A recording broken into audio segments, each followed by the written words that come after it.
ফের কি সক্রিয় হচ্ছে বেআইনি কয়লা পাচার চক্র? চুরির কৌশল বদলে কি সক্রিয় বেআইনি এই কালো হীরের কারবারিরা? দুর্গাপুরের কোকোবেন থানার পুলিশের জালে 2 অভিযুক্ত তোলা হলো দুর্গাপুর মহকুমা আদালতে।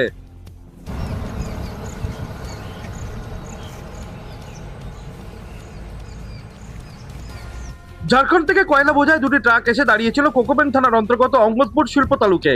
সন্দেহ হয় টহলরত পুলিশ কর্মীদের। বৈধ কাগজপত্র দেখাতে না পারায় গ্রেপ্তার করা হয় 2 জনকে। বাজেয়াপ্ত করা হয়েছে বেআইনি কয়লা বোঝায় 2টি ট্রাক।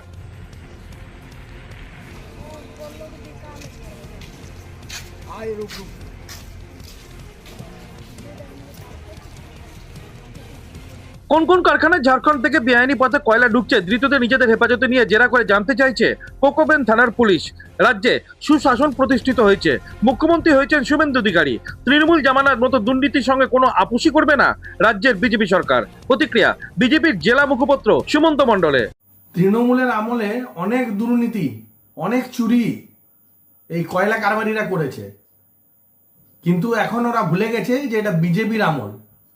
তাই যারা যারা এই চুরি বা এরকম দুর্নীতির সঙ্গে যুক্ত রয়েছে বা এই কয়লা কারবার করছে তারা সাবধান হয়ে যান, তাহলে পুলিশের হাত কিন্তু বহু দূর পৌঁছবে এবং এইসব যারা কয়লা ব্যবসায়ীরা রয়েছে তারা তো ধরা পড়বেই পড়বে, এদের আকারাও আগামী দিনে জেলের পেছনে থাকবে।